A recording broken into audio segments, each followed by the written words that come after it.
심판입니다. 오늘 본문을 이렇게 읽으시면서 아하 혹시 무릎을 치신 분 혹시 계십니까?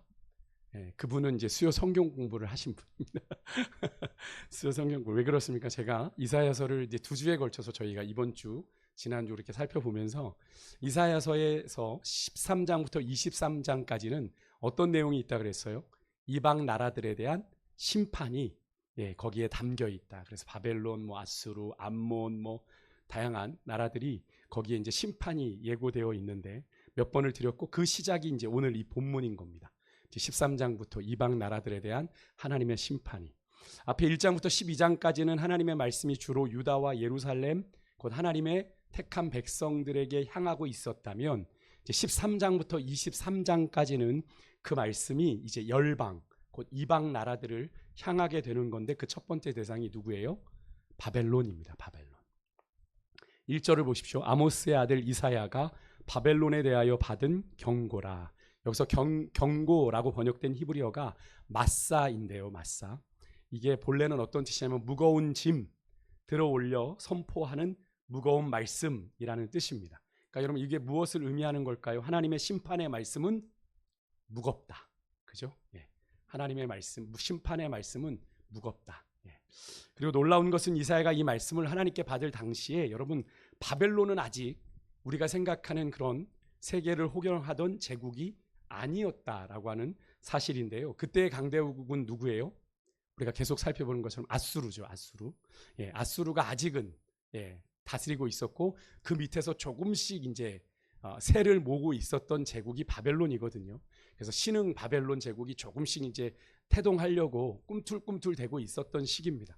그런데 이사야는 아직도 일어나지도 않은, 그죠? 아직도 이렇게 제국으로 서지도 않은 그런 나라의 최후를, 그들의 결말을 미리 본 것인데 이것이 어떻게 가능합니까?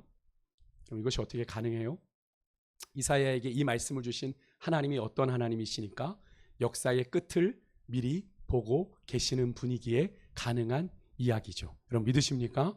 우리 창조주 하나님은 이 천지 만물을 창조하시고 너희들 알아서 돌아가라 하신 게 아니죠. 하나님의 섭리와 경륜 속에, 이 경륜이라는 건 하나님의 특별한 그런 신적인 경영을 의미합니다. 경영이라는 거 아시죠? 매니지먼트 하는 걸 하나님이 세상을 그렇게 운영해 가고 계신다. 그러니까 온 세상을 하나님이 당신의 뜻대로 다스리고 경영하시는 분이기에 가능한 이야기죠. 하나님은 우리의 시작부터 끝까지 알파와 오메가가 되셔서 이미 우리가 가야 할 길을 다 알고 계십니다. 믿으십니까? 우리의 인생뿐 아니라 이 세상의 끝에서 무슨 일이 일어날 것까지도 이미 우리에게 요한계시록을 통해서 얘기해 주신 분이 우리 하나님이시죠. 그래서 여러분 우리가 시편 139편 16절에 보면 시인이 이런 고백을 해요. 같이 한번 좀 읽어볼까요? 같이 읽습니다. 시작. 내 형질이 이루어지기 전에 주의 눈이 보셨으며 나를 위하여 정한 날이 하루도 되기 전에 주의 책에 다 기록이 되었나이다. 이렇게 고백을 해요. 이게 뭘 의미합니까? 내가 어머니 모태에서, 여기 좀 이제 공동 번역을 제가 좀 넣어드렸는데 우리의 형상이 어머니 모태에 생기기도 전에 우리의 모든 날이 이미 주님의 책에 다 기록되어 있다는 거예요. 내가 어떻게 죽을지까지. 그래서 제가 그런 기도 많이 제가 봉헌할 때마다 드리죠. 하나님 기한 전에 떨어지지 않게 해주십시오. 우리는 모르지만 우리의 인생이 하나님의 기한이 정해져 있단 말이죠. 우리가 어디까지 살아 하나님의 뜻을 이루며 살아갈지 하나님은 아시는 거. 우리는 모르지만, 그죠? 우리는 그래서 한 치 앞도 내다볼 수 없는 인생의 여정을 걸어간다 하지만 주님은 다 알고 계시는 거죠. 그죠? 그래서 여러분 여러분 이것을 한마디로 하면 뭡니까? 우리의 인생의 걸음을 하나님은 이미 다 아신다라는 거죠. 근데 여러분 우리 인간의 이해와 인식의 관점에서 이게 어떻게 가능해요? 사실 말이 안 되는 이야기지만 성경은 분명히 창조주 하나님의 전능하심만이 아니라 전지하심, 그죠? 온전히 아시는 전지전능하시다라고 우리가 하나님을 고백하잖아요. 전지하심을 이미 성경은 우리에게 말해주고 있습니다. 하나님은 다 아신다는 거죠. 다시 말씀드린다. 여러분 하나님은 우리 개인의 인생뿐 아니라 이 인류의 역사의 끝도 미리 보고 계시기 때문에 당시 역사에 존재하지 않았던 바벨론에 대해서 미리 이사야에게 예언의 말씀을 주실 수 있었다. 그러니까 우리의 인간적인 생각으로 어떻게 이게 가능합니까? 라고 얘기하지만 하나님에서 편에서 보면 얼마든지 가능하다. 아멘이십니까?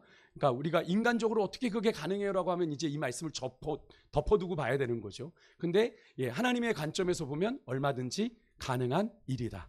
그것이 믿어지는 은혜가 있기를 간절히 소망합니다. 그렇다면 여러분, 하나님은 어떻게 바벨론에 대한 심판을 선언하십니까? 먼저는 하나님이 부르시는 군대가 있어요. 바벨론을 무너뜨리시기 위해서 부르시는 군대가 있는데 2절에 보니까 하나님이 이런 명령을 하십니다. 너희는 헐벗은 산에 기치를 뭡니까?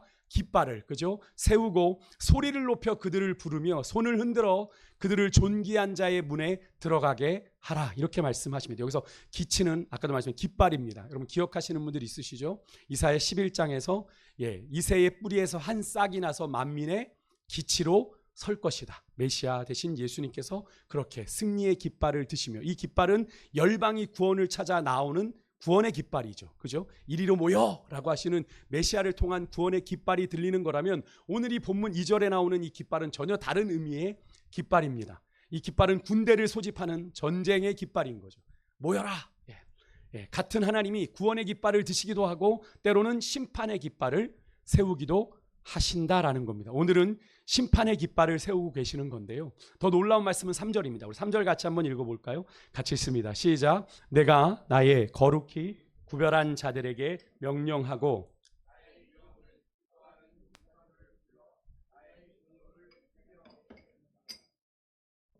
아멘. 하나님이 바벨론을 치러 올 이방 군대를 가리켜 뭐라고 부르세요? 나의 거룩히 구별한 자들, 이렇게 부르십니다. 여러분, 그들은 분명히 하나님을 알지 못하는 이방인들이에요. 우리가 역사 속에서 이미 알고 있지 않습니까? 바벨론이 누구에게 멸망하죠? 메데 파사, 그죠? 페르시아, 고레스 왕인 페르시아에 의해 멸망을 한단 말이죠.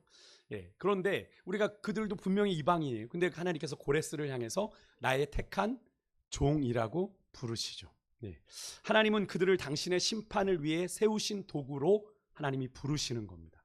그러니까 하나님은 얼마든지 이방 나라를 통해서도 일하실 수 있는 분이다. 세상 가운데서도 하나님의 사람이 아닌 존재들을 통해서도 얼마든지 하나님의 뜻을 이루는 도구로 사용하실 수 있는 분이다. 그러니까 우리가 세상이 돌아가는 걸 보면서 하나님이 없는 세상 이렇게 바라보면 안 됩니다. 그 가운데서 하나님이 우리에게 어떤 메시지를 주고 계신지를 잘 보실 수 있어야 돼요. 지금 세상이 지금 우리나라만 이렇게 휴가철이나 이러고 있지만 우리 바로 지금 옆집에 있는 일본은 어떻게 해요? 지진 나가지고 지금 난리잖아요. 수십 명이 죽었고 여진이 계속 100여 회나 와서 공포와 불안에 떨고 수십만이 피난을 떠나는 지금 난리가 있습니다. 또 지금 미국과 이란이 전면전을 앞두고 있다고 해서 또 국제 정세가 여러 가지로 시끄러운 가운데 있어요. 정말로 한 치 앞도 내다볼 수 없는 국제 정세를 우리가 보게 되는 것. 여러분, 이것이 그냥 지나칠 이야기는 아니지 않겠습니까? 우리가 볼 수 있어야 되겠죠. 이런 상황 속에서 우리가 어떻게 우리의 믿음을 잘 세워가야 될지를 잘 돌아봐야 되는 건데, 여러분, 어쨌든 그렇게 우리가 앞에서도 아수르를 하나님이 이스라엘을 심판하기 위한 뭐로 사용하셨죠? 진노의 막대기, 분노의 몽둥이로 10장에서 사용하셨던 것과 같은 개념입니다. 그러니까 이 바벨론을 심판하시기 위해서 메데 파사를 하나님의 징계의 심판의 도구로 쓰신 건데, 이 사실이 우리에게 무엇을 가르쳐줘요? 여러분, 세상의 군대와 제국의 흥망성쇠가 어떤 힘의 논리로 진행되어지는 것 같지만 누구의 손에 있다? 하나님의 손에 있다. 믿으십니까? 하나님의 손에 있습니다. 역사의 주관자 대신 하나님의 손에 있다는 사실을 여러분이 잘 보실 수 있어야 돼요. 그리고 4절 끝에서 이사야는 분명히 말합니다. 만군의 여호와께서 싸움을 위하여 군대를 검열하신다. 군대를 이렇게 준비하셔 세우신다라는 걸 의미하죠. 오늘 본문에서 우리가 두 번째로 살피는 게 군대를 준비하셨어요. 바벨론의 심판을 위한 이제 온 세상을 향한 여호와의 날이 선포됩니다. 우리가 지난주에 여호와의 날에 대해서 살펴봤죠. 그런데 여기서 눈치가 조금 빠르신 분들은 왜 바벨론에 대한 심판 선언이라고 하더니 저를 향해서 물어보셔야 돼요. 온 세상을 향한 심판이라고 하십니까? 왜 온 세상을 향한 여호와의 날이라고 말합니까? 왜 갑자기 온 세상을 향한 여호와의 날이야? 바벨론인데. 이렇게 생각하실 수 있는데 이따 뒤에서 이제 그 의문이 이제 풀리게 됩니다. 우선 선포되는 심판의 정체가 6절에 나옵니다. 우리 6절 말씀 한번 같이 있습니다. 시작. 너희는 애곡할지어다 여호와의 날이 가까웠으니 곧 멸망이 전능자에게서 이르리로다. 아멘. 여기서 여호와의 날, 우리가 이 표현을 이사야에서 처음 만났던 건 지난주에 우리가 2장 살펴보실 때, 그죠? 2장 12절에 대저 만군의 여호와의 날이 모든 교만한 자와 오만한 자와 자고한 자에게 임하리니 그들이 낮아지리라. 교만한 자들을 하나님이 꺾으신다라는 말씀을 드렸잖아요. 2장 여호와의 날은 하나님의 백성 가운데 있는 교만한 자들을 향했었는데 오늘 13장에서의 여호와의 날은 누구를 향해요? 바벨론을, 더 나아가 온 세상을 향하고 있는 것을 우리가 볼 수 있는데 오늘 본문의 원문을 보면 6절에 히브리어의 언어 유의가 담겨 있어요. 이 어떤 언어 유의냐면 멸망이라는 단어가 히브리어로 쇼드라는 단어를 쓰고요. 전능자가 샤다이입니다. 여러분 샤다이 어디서 들어보지 않으셨습니까? 예, 엘 샤다이, 그죠? 우리가 엘샤다이라는 찬양이 있잖아요. 전능하신 하나님이란 뜻이죠. 그죠? 예, 주로 창세기에 그 히브리어가 많이 쓰였는데요. 여기 6절에 샤다이, 곧 전능자에게서 쇼드, 뭐가 와요? 멸망이 온다라고 하는 걸 이야기하는 겁니다. 7절 이하에서는 그런 전능자에게서 오는 멸망의 날, 즉 여호와의 날을 대하는 바벨론 군대의 반응이 아주 생생하게 7절 이하에 10절까지 기록되어 있는데 근데 좀 10절에 이 반응이 조금 의외입니다. 10절이 어떻게 반응이 나오냐면 되게 우주적이에요. 바벨론에 대한 하나님의 심판이 우주에까지 미쳐요.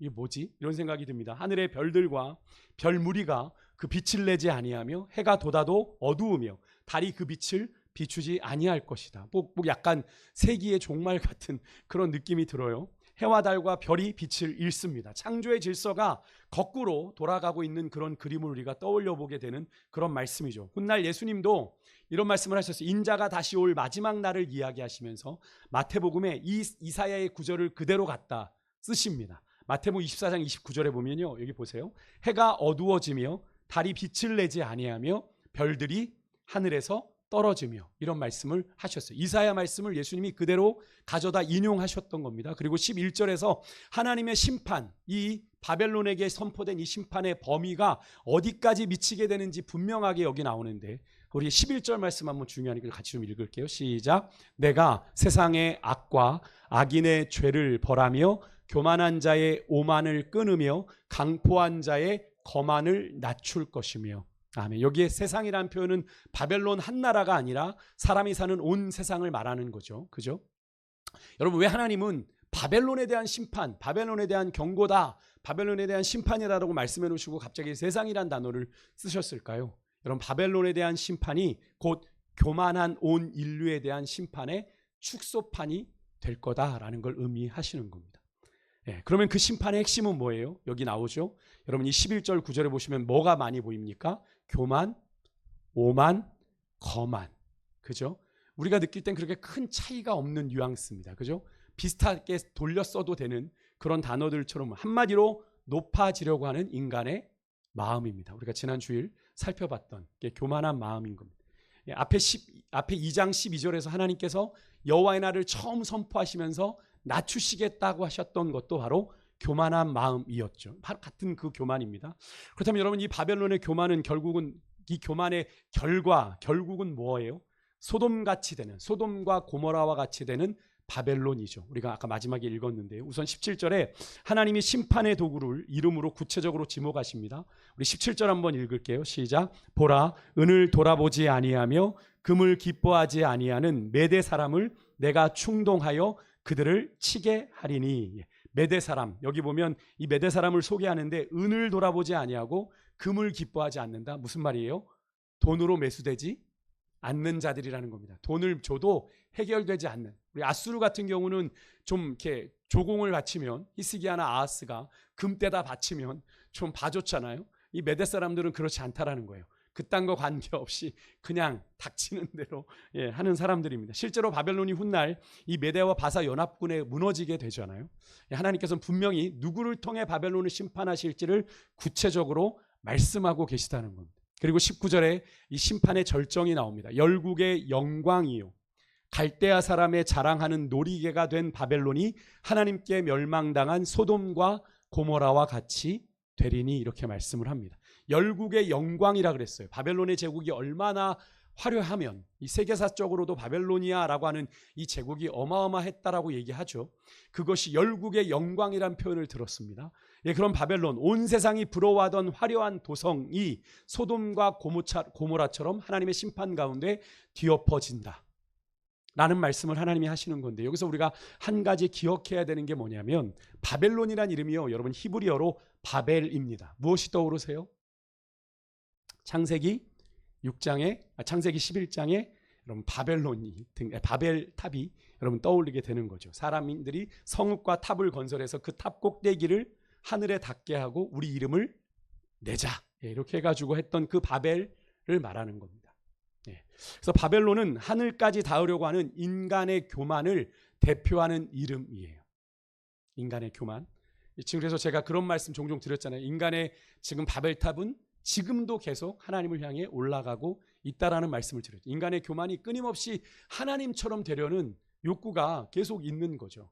그래서 여러분 계속 요즘에는 이슈가 되고 있지 않습니다만 한동안 인간 복제에 대한 이야기들이 나왔었고, 그것도 벌써 제가 대학원을 다닐 때 뉴스위크에서 읽었던 내용이니까 그 이후에 훨씬 많은 기술들이 개발됐을 텐데 드러내지 않는 거죠. 여러분 드러내지 않는다고 우리가 진행되고 있지 않는 것이 아니라 지금도 계속되고 있다면 그때도 뭐라고 얘기했냐면 인간 염색체의 99.9%를 다 복제했다고 얘기했습니다.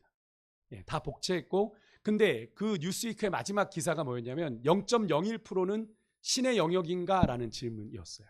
신의 영역인가? 근데 자꾸 인간 복제는 실패하는 거죠.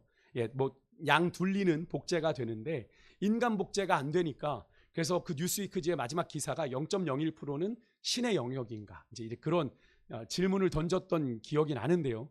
여러분 그렇습니다. 지금 그렇게 인간을 복제하려고 한다는 건 뭡니까? 창조하고 싶어 한다라는 거죠. 인간에게는 창조주 하나님을 잡고 흉내내려고 하는 그런 모습들이 우리 가운데 있다라는 거죠. 인간은 끊임없이 그렇게 누군가를 다스리고 싶어 하고 그런 존재라는 거예요. 그래서 이 성경의 마지막 책 요한계시록도요, 다시 이 바벨이란 이름을 씁니다. 하나님을 대적하는 세상 전체를 뭐라고 부르냐면 큰 성 바벨론이라고 불러요. 큰 성 바벨론. 그래서 무너졌도다 큰 성 바벨론이여 라고 계시록 18장 2절에 선언되어 나오는 게, 이 바벨론이 어떤 지명을 이야기하는 것이 아니라 세상을 말하는 겁니다. 세상이 이 처음 세상이 다 무너지는 것을 의미하는데, 그 세상을 통칭하여 별칭으로 뭐라고 그래요? 바벨론이라고 불렀다라고 하는 거죠.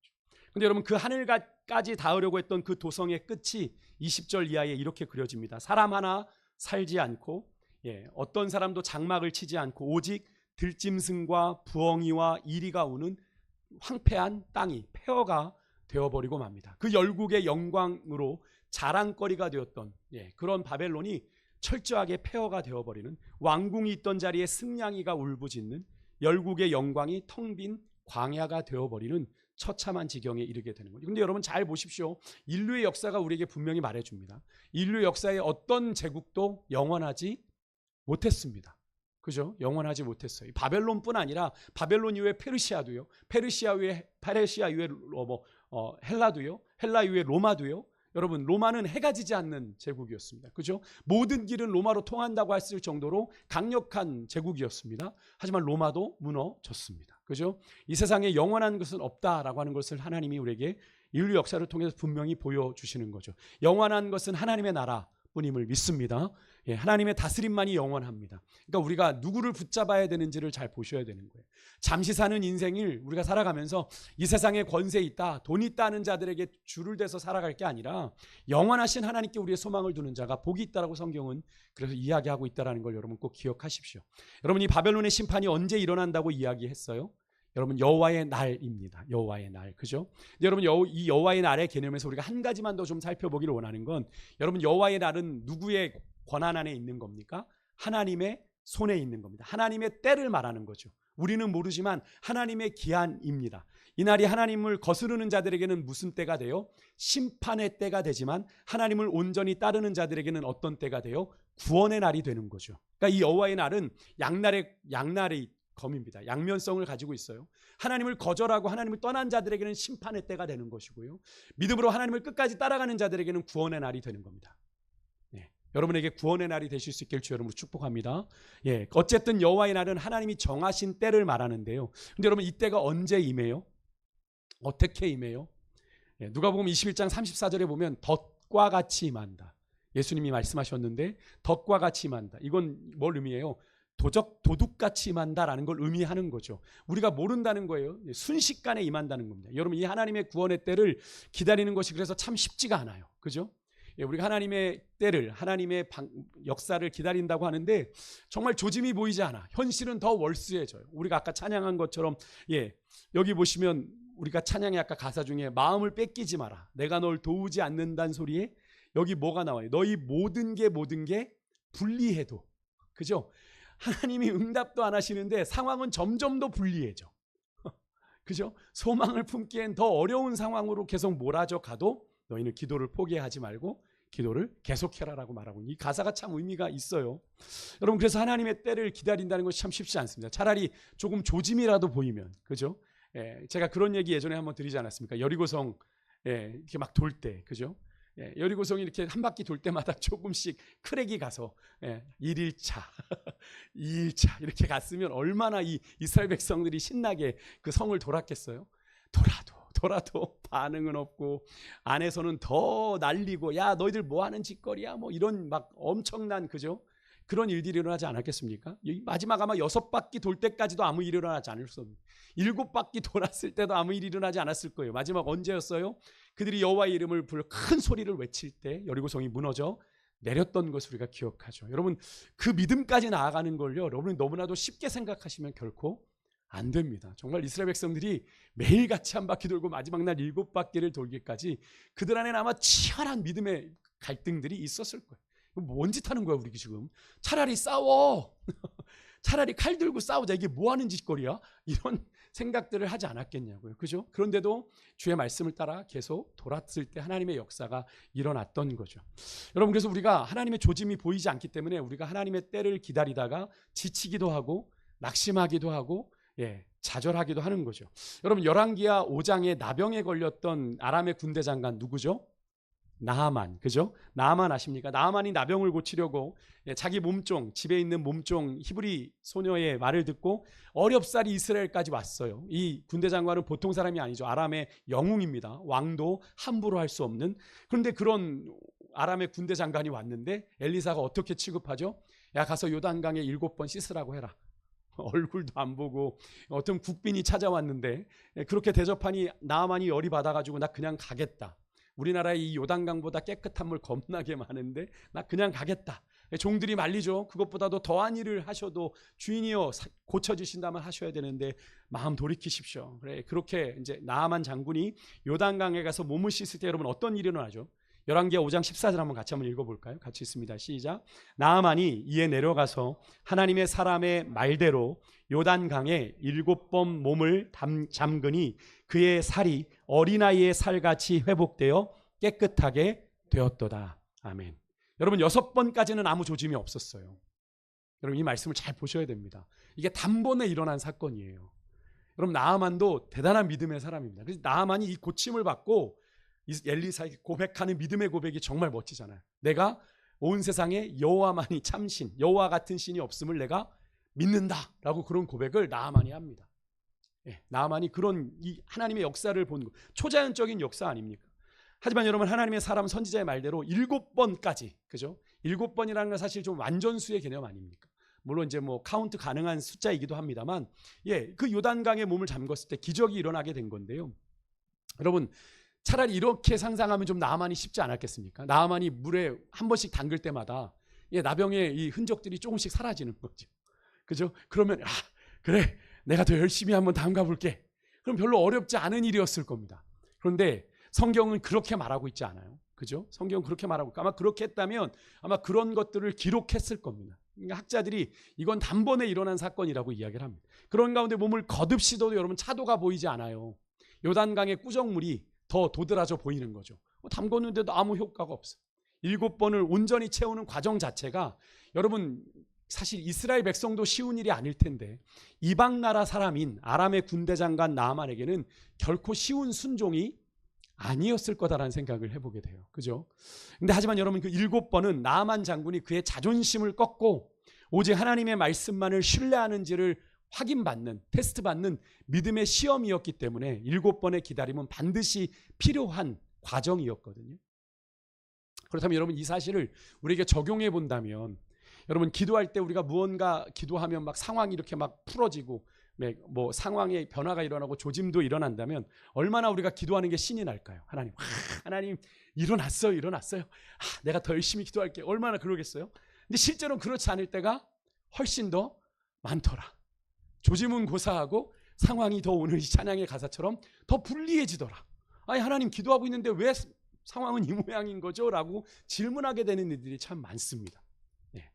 결국에는 언제 역사가 일어나요? 기도의 분량이 찰 때 일어난다라는 거. 기도의 분량이 찰 때. 여러분 90%도 안 돼요. 100% 하나님이 정하신 기도의 분량이 차야 역사가 일어난다라고 하는 겁니다. 6번만 해도 안 됩니다. 7번 몸 담가야 낫는 거예요. 예, 6번 정도면 됐지라고 내가 생각하는 그 기준으로 하면 안 된다는 거예요. 여러분 정확하게 7번 하나님의 말씀대로, 하나님의 사람의 말대로라고 하는 구절이 나오잖아요. 하나님의 말씀대로 내가 내 상식으로는 한 번만 씻어도 될 것 같은데 6번만 해도 될 것 같은데 입구정물에 아무 효과도 없는데 7번까지 가는 것 얼마나 어려웠겠냐는 거죠. 믿음의 순종이. 하지만 정확하게 7번 몸을 씻을 때 기도의 분량이 100% 차니 하나님이 예비하시고 하나님이 작정하신 기적이 일어나게 되더라는 거죠. 아멘이십니까? 예, 여러분 이 사실은 우리가 신앙생활하면서 자꾸 간과하게 되는 부분이에요. 예, 하나님의 때가 차야 역사가 일어나고 기적이 일어나는데 그럼 우리가 그때까지 기도해야 되는 거잖아요. 기도의 끈을 놓지 말아야 되는 거잖아요. 제가 오늘 말씀을 준비하면서 예전에 왜 우리 믿음에 지금 여기 계신 우리 권사님들 세대가 이 어르신들 세대가 어떤 세대죠? 철야기도 하던 세대입니다. 철야기도. 예, 문제가 생기면 강단에 올라와서 잠을 여기서 자면서 기도의 뿌리를 뽑으셨다는 거예요. 하나님 응답하실 때까지 히스기야가 기도했던 것처럼 말이죠. 저는 우리 부모님 세대가 그렇게 기도하셨던 이유가 이 기도의 분량을 채우기 위해서 그렇게 주님 앞에서 몸부림쳤던 것이 아닐까. 뭐 그것을 뭐 약간 뭐 너무 약간 이렇게 뭐 우리나라의 토속적인 신앙과 이렇게 좀 결부시켜서 너무 샤머니즘적이다 이렇게 얘기하는 목사들도 있습니다만 저는 그렇게 생각하지 않습니다. 주님을 향한 거룩한 몸부림이라고 생각합니다. 히스기야가 사내립의 편지를 받고 누구 앞에 갔어요? 하나님 앞에 갔잖아요. 성전 앞에 펴놓고 하나님 앞에 몸부림치고 기도했을 때 정말로 하나님이 그 기도에 응답하셨던 걸 우리가 보지 않습니까? 여러분 정말로 문제의 막다른 골목에 부딪혔을 때 여러분 그때가 마지막 타임입니다. 마지막 타임입니다. 여러분 꼭 7번 씻을 때 그 순간 기적이 일어나는데 여러분이 그만할까라고 하는 기도 그만할까라고 하는 포기하려는 그 순간이 여러분 오늘 이 나아만 장군이 경험했던 6번의 순간일 수 있고요. 마지막 목표에 딱 한 걸음 남은 순간일 수 있습니다. 거기서 돌아섬으로 인해서 하나님이 준비하신 응답을 우리가 경험하지 못할 수 있다라고 하는 거예요. 여러분 하나님이 응답 주실 때까지 기도 포기하지 마시기를 주의 이름으로 축복합니다. 끝까지 믿음을 써서 기도하십시오. 하나님이 어떻게든 역사하실 때가 이름에 반드시 거두게 하십니다. 왜 그때를 우리에게 그렇게 길게 주셨는지를 응답 받고 나면 깨닫게 됩니다. 하나님이 왜 나를 그렇게 그토록 오래 기도하게 하셨는가. 그런데 그 기도한 시간들이 결코 헛되지 않더라. 하나님과 더 깊이 가까워졌더라. 하나님을 더 깊이 만나게 되더라. 하나님은 그 기도의 과정을 우리에게 또 필요로 하시는 거예요. 우리의 응답만 주시는 게 아니라 그 기도의 과정을 통해 하나님과 더 깊은 관계 속에 우리가 나오기를 원하신다라는 거죠. 여러분 오늘 이 이사야 13장은 우리에게 두 가지를 분명히 보여줍니다. 하나는 역사가 하나님의 손에 있다라고 하는 거 믿으십니까? 역사가 하나님의 손에 있습니다. 아직 일어나지도 않은 바벨론 제국의 이 최후를 미리 보고 이방 군대를 하나님이 도구로 부르시고 메대 사람의 이름까지 아주 구체적으로 지목하시는 전지전능하신 하나님, 그분이 오늘도 열방과 역사를 다스리고 계십니다. 아멘이십니까? 다른 하나는 그 여호와의 날이 결국 겨누는 것은 어떤 자들이에요? 교만한 자들이라는 거예요. 여러분 하나님 앞에서 교만하면 절대로 안 돼. 성경이 우리에게 가장 경고하는 것이 교만입니다. 근데 여러분 우리가 내 마음이 높아지고 내가 막 떠드는 교만만, 제가 지난주에도 말씀드렸지만 여러분 우리가 많이 놓치는 교만이 뭔지 아십니까? 내가 내 삶을 내가 책임지려고 하는 것. 그게 교만입니다. 내가 내 삶을 책임질 수 있는 존재입니까? 아닌데 내가 내 삶의 주인 되어 자꾸 내가 주님이 앉으셔야 될 그 자리에 자꾸 내가 앉는 거죠. 주님이 주인 되어 앉으셔야 될 그 자리에 우리가 그 CCC 보면 그 안에 의자 있잖아요. 마음의 의자에 주님이 앉으셔야 되는데 자꾸 내가 앉아. 그러면서 교만하지 않대. 착각인 거죠. 착각인 거죠. 우리가 그럴 때가 너무나 많은데요. 여러분 하나님의 날이, 여호와의 날이 결국 향하는 건 교만한 자들을 향하십니다. 여러분, 하늘에 닿으려고 하는, 하나님의 권위에 도전하려고 하는 세상의 모든 바벨은 반드시 하나님이 낮아지게 하십니다. 세상을 심판하실 거예요, 하나님이. 하지만 마지막 여호와의 날이 있다는 건, 마지막으로 말씀드렸죠, 하나님의 정한 때가 있다. 믿으십니까? 우리의 기도에 응답하실 때가 꼭 있다. 여러분, 조짐이나 기미가 보이지 않아도 약속하신 말씀대로 우리가 손중하며 기도를 멈추지 않을 때, 여러분, 기도의 분량이 차면, 우리의 믿음의 분량이 차면, 하나님은 반드시 역사하고 응답하십니다. 그렇다면 여러분, 우리가 이 무거운 말씀 앞에서 우리가 무엇을 오늘 이 밤 간구해야 될까요? 몇 가지 기도 제목 드리고 우리 기도의 자리로 함께 나아가겠는데, 첫째, 우리 안에 나도 모르는 사이 자리 잡고 있는 바벨을 하나님이 낮추어 주시기를 기도하십시오. 내 이름을 내가 드러내고 싶은 내 마음, 은근히 나를 높이고 싶어하는 마음, 하나님 없이도 내 힘으로 내 성을 쌓아 올릴 수 있다고 착각하는 것, 내 인생 내 맘대로 내 뜻대로 살 수 있다고 생각하는 그 교만한 마음, 우리 각자의 마음속에 있는 그 작은 바벨을 오늘 이 밤 하나님 앞에 내려놓으실 수 있기를 주의 이름으로 축복하고요. 둘째, 우리가 여호와의 날을 꼭 기억하며 사십시다.